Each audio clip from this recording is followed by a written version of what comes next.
welcome to Vancouver. I'm David Pratt. You know, I was not always as you see me now. 10 years ago, the game was radio. My partner was Kerry Marshall. We used to call ourselves the News Brothers. We got more mileage out of it than Aykroyd and Belushi. But that was 10 years ago. I wonder where he went. You know, when I think back on it, it's almost like a dream. It began 12 years ago. Two much younger broadcasters with a future. I tell you, we could have been contenders. But for some reason, few took us seriously, despite the fact that we were sharp-dressed men with a certain flair for that West Coast fashion. Kerry, it's Dave. Dave. I'm thinking of putting the News Brothers back together again. But I got a real job, a future. I deal in human fulfillment, from the ankles down. Hey, there's free stuff involved here. I'm in. Think of all the people that we know. Murray, I'm looking for a break. We're looking for a break. Let us do the BC Lions. Do the BC Lions? Are you kidding me? I wouldn't hire you if you were two chorus girls, and I happen to like girls. Get out of here. I tell you, Kerry, Pat can't say no to us. I'm the only guy in the known universe who's got his hockey card. Pat, can we do the Canucks? What, you two guys again?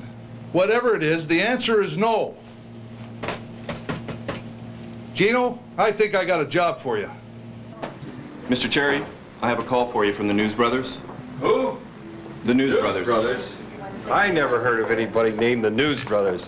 News Brothers, I never heard of those guys. Tell them not to bother me more. I'm a busy man here. Hockey Night in Canada, DSN, the Grapevine. News Brothers, never heard of them. Tell them never phone here again. I'm sorry, apparently Mr. Cherry's not with us.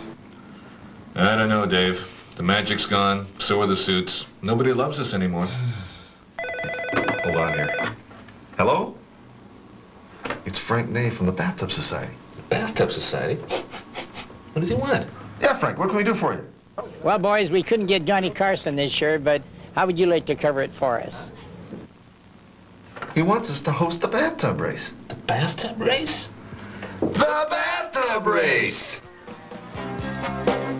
It's the 1992 Nanaimo to Vancouver bathtub race, hosted by the News Brothers. And we'll be back right after this. Hello and welcome to Nanaimo, British Columbia for the 1992 Nanaimo to Vancouver bathtub race. I'm David Pratt along with Kerry Marshall. Now, hold it, Dave, hold it, Dave. If we're going to do this News Brother thing, we've got to do it right. All right, get a jacket here.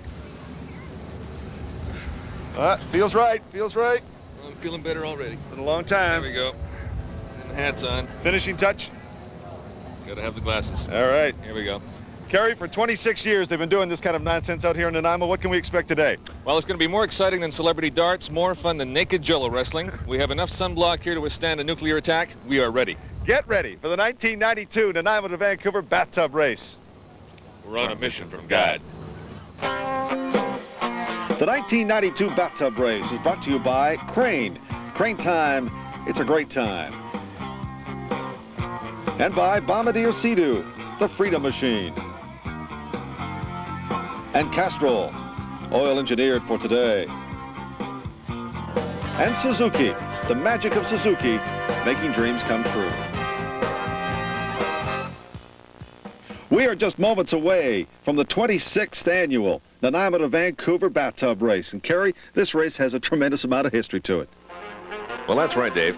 Back in 1967, the Nanaimo's Centennial Committee decided to do something just a little weird to celebrate Canada's 100th birthday. Instead of putting water in bathtubs, put bathtubs in water and race 34 miles across the churnin'-burnin' Strait of Georgia to Vancouver. It was the summer of love. Okay, Dave and I didn't see much of that, but we heard a lot about it.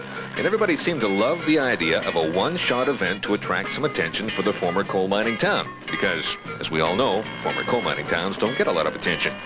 A lot of people also don't know that Nanaimo is really an old Indian word meaning, let's twist again like we did last summer, baby. Now, for most of us city slickers, roughing it means lousy room service, cold toast, hard cheese. Well, that first race was rough. It wasn't exactly like the Tour de France. It was more like the Windy 500, as about 80 tubbers went down in the first few minutes of the race. There's no time for snacks, no magazines on board, no comforts of home, only salt water up your nose and kelp in your teeth. It was rough. Now, over in Vancouver, word had spread about a couple of hundred crazed individuals crammed into toilets invading the sandy beaches of beautiful Kitsilano. That attracted crowds of curious people who evidently had too much time on their hands and nothing better to do that day. It just was not the slick and sophisticated event it is today. The very first winner was Rusty Harrison from Richmond, BC, who got a trophy, a golden plug, and $100 for his 3-hour tour. His 3-hour tour. Free stuff you don't need from people you don't know. You gotta love that. There were other great moments. Back in 1971, Queen Elizabeth and Prince Philip graced the event and Nanaimo, and that same year, the Duke, John Wayne, arrived at the height of bathtub festivities, was made an honorary governor of the Bathtub Society. They gave him one of those little goofy hats, which he quickly removed and went on his way back to his fishing trip. In 1974, Mayor Frank Ney almost became the first serious tubbing casualty when his flare pistol fired inadvertently aboard his yacht Blue Girl. The flare ricocheted off the deck, hit the windshield, and blew a gaping hole in the megaphone he had up to his lips. Maybe that's why his speech hasn't changed much in 25 years.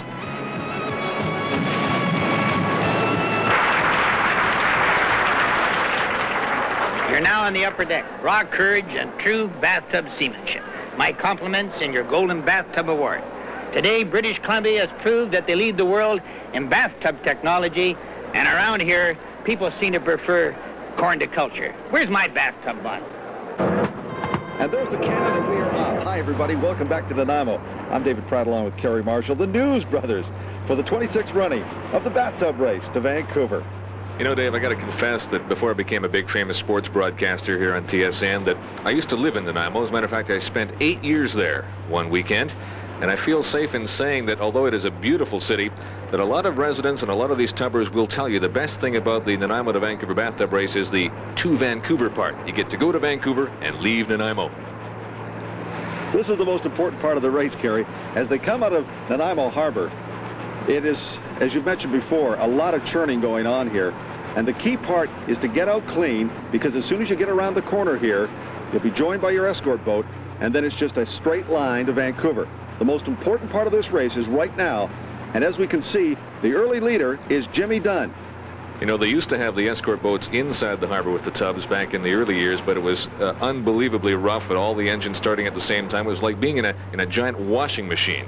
I was just trying to capture the spirit of the thing. Oh, I think you did. I think you did. This is Jimmy Dunn, who set a world record just 2 years ago on this race. Before the race, we had an opportunity to talk to Jimmy Dunn about what it's going to take to win this year's race. Well, one thing, keep it upright. I think that's going to be a big concern, especially turning the corner out of the harbor here. We're going to be heading right into the chop, and that'll be the most important part of the race, is getting out of the harbor. Let's talk a little bit about the harbor side of it. Not only is it important to get out there, it's also probably the most dangerous part of the race. What's going through your head as the race starts? As soon as that gun goes, what's going through your head? What am I doing here? No, just concentrating on, what you're doing. You don't think about what's happening around you. You think about what's coming up in front of you, and it's concentration on what's happening at that moment. That's it. And that's the way it is. You have to concentrate at all times. So as they head out of Nanaimo Harbor, Jimmy Dunn has done exactly what he said he'd have to do. Get himself a clean start and get the early lead. In second place is Steve Fagan in tub 747. And as you can see here, Fagan is catching some serious air. A lot of hang time out there. You know, Dave, this sport is kind of like windsurfing with a motor. In third place is Richard Mellis in tub number 38. Mellis is also in some heavy chop. Carry that sea talk, like salt chuck, close relative to up chuck. Yeah, I'm familiar with that. Whatever it is, Mellis is hanging on and is in third place. In fourth spot is Darren Graves, who has taken a more northerly approach. It's part of a strategy of the race. Depending on sea conditions, a straight line is not always the fastest. And Graves obviously believes he can get a faster time if he heads a little to the north. Some thoughts about this race, because it's going to be so choppy out there. This is going to be a tough race to win. Yeah, it will be. I think last year would be a lot tougher than this year was, because we were having bigger waves last year. But yeah, it's going to be a tough one this year, which will give me an advantage, because I'm not as fast as some of the other guys, but I run really well in the rougher water. So I'm sort of looking forward to it, and not at the same time. So what keeps bringing you back? To win it. I want to win it. My father did in 1969, and I want to try to repeat for him. Your dad's name was? George Graves. He sponsored a tub that won in 1969, so, and he built it. He was one of the original tubbers from back to the original days. So. Graves is 25 years old from White Rock, BC, an aircraft mechanic. Ironic that he rebuilds turbine engines. Now he's pounding his way across the ocean with an 8-horsepower motor. The leader continues to be Jimmy Dunn from Richmond. An engineering student is really flying today. Here's how the Loomis leaderboard now reads. In first place, Jimmy Dunn. In second place, Steve Fagan. Third place is Richard Mellis. And in fourth place, Peter Ney. And we'll be back right after this. Welcome back to the Nanaimo to Vancouver bathtub race. I'm David Pratt along with Kerry Marshall on what has turned out to be just an absolutely gorgeous day here on the West Coast. Our leader is Jimmy Dunn from Vancouver, who's built himself up a quarter-of-a-mile lead early in this race. In second place is Steve Fagan, who's from Nanaimo and has just turned 30 years of age. Kerry, I understand that you've got socks that are older than that. Well, actually, it's underwear, Dave, but I don't want to talk about that. I want to talk about how physical this sport is. Not only are these guys cold and wet, but they're forced to kneel down in those tubs and race through the pounding waves. Okay, we joke about it a lot, but to win, you really have to have athletic skill. In third place now is Peter Ney. Peter's been moving up quickly since the tubs got out of Nanaimo Harbor. Peter is from Nanaimo. He's the son of bathtub Admiral Frank Ney. And outside of tubbing, he likes to play hockey. He likes to go in the corners. So the physical stuff really doesn't bother him much here. His best finish, by the way, was 5th back in 1984. So Peter Ney enjoying a terrific start this time around. And in fourth place is Bill Thornycroft, all the way from Australia. The Australians take their tubbing seriously, Kerry. Mind you, if you lived your whole life upside down, you would take a bathtub seriously, too. What many people don't realize is there are strict rules to bathtubbing. The tubs have to be a minimum length of 3 feet 6 inches and a minimum width of 20 inches. All the tubs must weigh a minimum 350 pounds, and that includes the driver and the engine. And they can only run on regular gasoline. None of that jet fuel stuff here. And the engine cannot have any more than 8 horsepower. All this testing before the race also gives the tubbers a bit of a chance to get to know each other.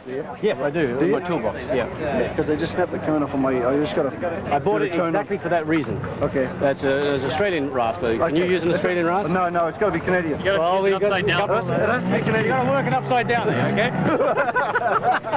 As a safety device, each engine must have an ignition cut switch so that it stops should the tubber somehow leave the craft. All of this is explained at a safety meeting which every tubber must attend. So not only is this a class race, what we're trying to run here, it's also a safe race. You're to use the safety course set up. Anybody not using the safety course set up, i.e. going through false narrows or anybody like that, will be deemed disqualified. And you have not made a Pascal's point 30 minutes after race start, you're deemed to be out of the race, and the reason for that is we cannot keep the safety net in place because of the length of time we have to do the sweep coming back.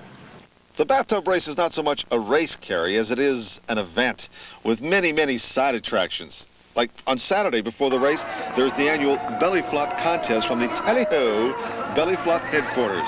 It is a visual extravaganza. Many, many things to see. Oh, here's the Grizz. Nice teeth. I think he flosses regularly. The Grizz actually is the one on the left. Yeah. Nice legs. You might want to stand back a few feet from your television set in the next couple of moments here. The Grizz told us before this historic jump that he wants to be known as not just another pretty face. Okay, here we go.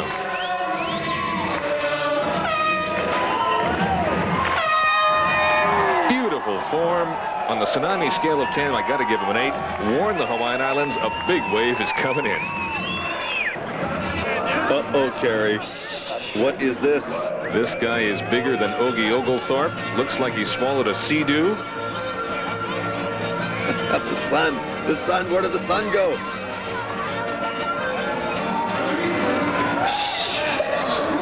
You know, we sent this fellow the Jane Fonda workout tape.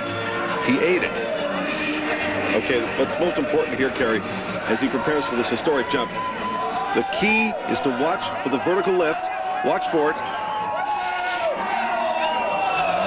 Oh, a perfect 10. Call your friends in California. This is an earthquake.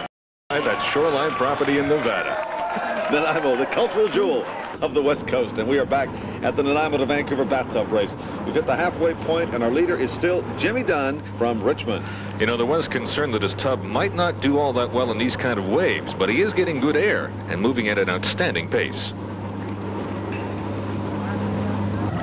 We've had our first contender get into trouble, Kerry. It's Steve Fagan, who's been racing in this event since he was 12. He'll not be happy about this. Fagan has turned his tub over and is now out of the race. Now here's what all the safety talk is about. The boat behind Steve is his escort boat, and they'll take care of him so only his pride is hurt. However, this turn of events changes everything. Larry Vetter has now climbed into second place. Vetter is in tub 707. He's big into water skiing, so this tubbing is sort of a day at the beach for him. In third place is our Australian friend Bill Thornycroft. Earlier today we talked to Thornycroft, or at least we tried to. Joining us now to give us that international flavor is Bill Thornycroft, all the way from Melbourne. Bill, what is it going to take to win a world championship? G'day, blokes. Just to pick up enough shrimp to throw in the barbie. Watch out for the sea koalas. Bill, where's this going to lead you? Are there tub groupies, take a year off, maybe teach, singing, acting, what? Well, I think I'll just head back to the outback and raise dingoes. Say what? Well, whatever he said, it must be working. Bill Thornycroft still in the hunt. Not bad for a 39-year-old trying to go up against some of these flat-belly competitors that are almost half his age. Thornycroft's from Melbourne, but he's been living in Canada for the past 4 years, so he's all better now. Kerry, our leader, continues to be Jimmy Dunn. He's from Richmond, and he is looking good. The lead now, almost a half a mile. He is going to be one tough guy to catch today. Unfortunately, the bathtub race has claimed its first victim, and Kerry can't be with us right now. But we'll be back with more of the 1992 Nanaimo to Vancouver bathtub race right after this.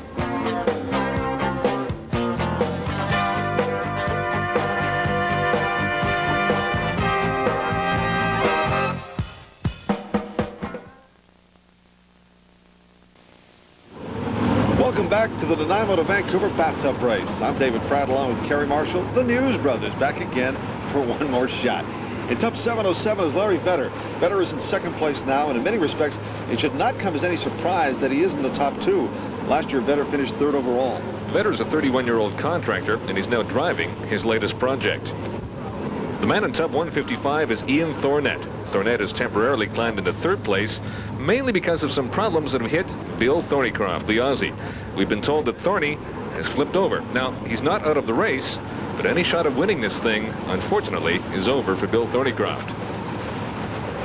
And here's our first look at the city of Vancouver for the tubbers who have been sitting or crouching, or however they fit into those little bathtubs. Well, let me tell you, this is a sight for sore knees. The first man to see it is our leader, Jimmy Dunn. Dunn has led this race from the start and is looking just great. Right now, he has about a mile lead over this man, Ian Thornett. Thornett has been able to take advantage of other people's misfortunes, and now we've been told that Larry Vetter is the latest to flip over his tub. You know, luck plays such a big role in bathtubbing, but there's nothing but good luck for our leader, Jimmy Dunn, as he heads for the finish line. There's more activity out there now than there was when I came here in 1792, you know. And here he is, Jimmy Dunn. He's got about 100 yards to go until he hits Kitsilano Beach, and then all he has to do is just get out of the tub, run up the shore, and ring the bell. Can he do it? After all that time in the bathtub, it's not as easy as it looks, but the race is not over until he gets out and rings that bell. Here's something you can try at home yourself. Kneel down for 2 hours, then leap up and run a 100-yard dash. See how funny you look. Impress your friends and family, but he's looking good. Jimmy Dunn coming up Kitsilano Beach right now. Jimmy Dunn from Richmond has won his second bathtub race in 3 years. Right behind the leader is Ian Thornett, and he too is on his way to the finish line. Putting him on the scale right now. Jim, can you say anything? Yes, George has just pointed that out. Somebody shook hands. How is the water? That's not. Somebody might think that's some kind of an insistence. Is it worth it? Second win? You can't do that kind of thing, so please. Of course it is. What's going through your mind right now? I don't know. You gotta let it all sink in. Governing bathtubing. How does it feel compared to? How does it feel compared to the first time? This is twice as good. Twice as good. Welcome. We do have our what do you feel was the toughest part of your race? The harbor was hell. And now it's Thornett's turn to make that long, wobbly leg run. Here he comes. Took his bathtub right up onto the beach. And again, it takes him 4 or 5 steps just to get his legs back. But he's looking good. Kerry, the last time I saw you run that fast, it had something to do with your second marriage? Now, much to the surprise of everyone here at Kitsilano Beach, Darren Graves has re-entered the picture. He headed north out of Nanaimo, but he has found his way to Vancouver, and right now he's in 3rd place and looking good. And here's some good news for Bill Thornycroft. He's been able to get his tub flipped back over, and he is back in the race. We've just received word that the Admiral of the Fleet, Frank Ney, has arrived. Bathtub technology, and then on the holiday occasion, people prefer cornuculture, and we gave it to them right off the stock out there in those 8-foot ways, and the wonderful audience we have back here in Vancouver.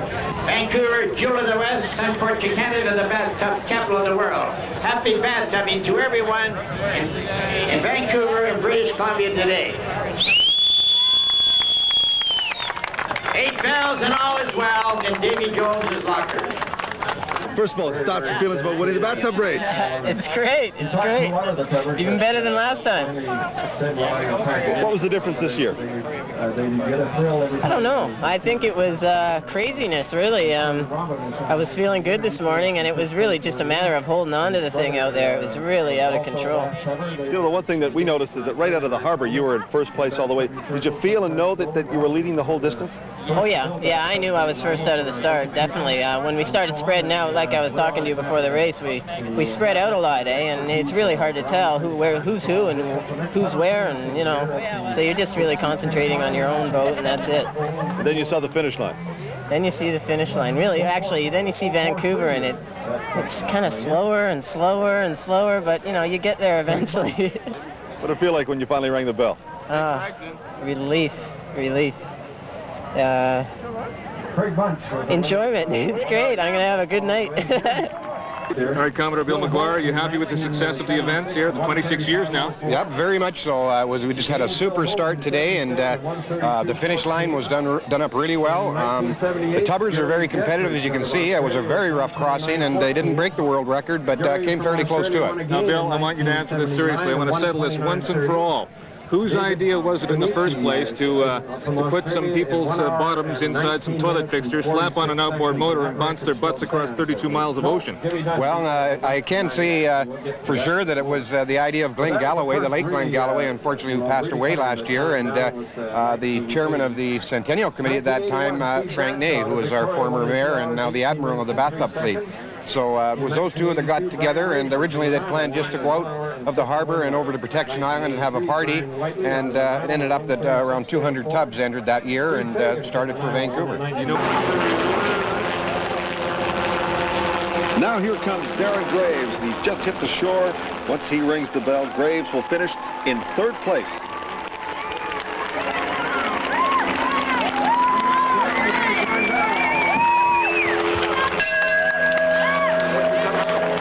This is also an important part of bathtubing, as they say in the real estate business, location, location, location. Now here comes Kevin Thompson up the beach. Thompson will finish in 4th spot. Terrific crowd here today. Not a single creditor has followed us this weekend.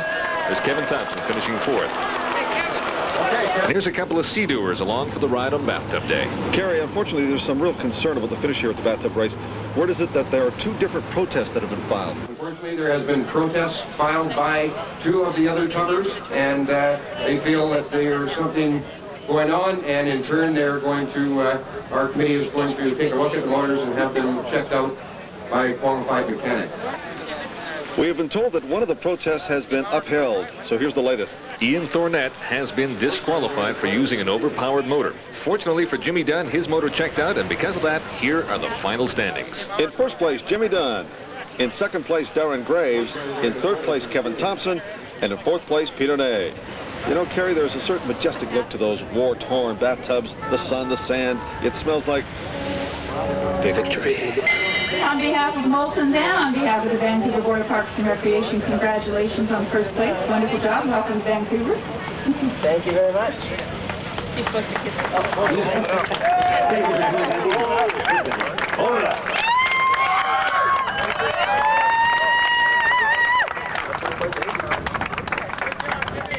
The 1992 bathtub race has been brought to you by Crane.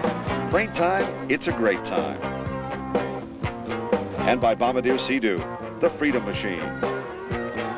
And by Castrol, oil engineered for today. And by Suzuki, the magic of Suzuki, making dreams come true. I think that went well. No question about it. I can't believe it's taken us this long to put the act back together again. You know, I think we got a real future in sports broadcasting. What do you say next year, celebrity lawn bowling? Hey, I like it. You know, nothing could stop us now.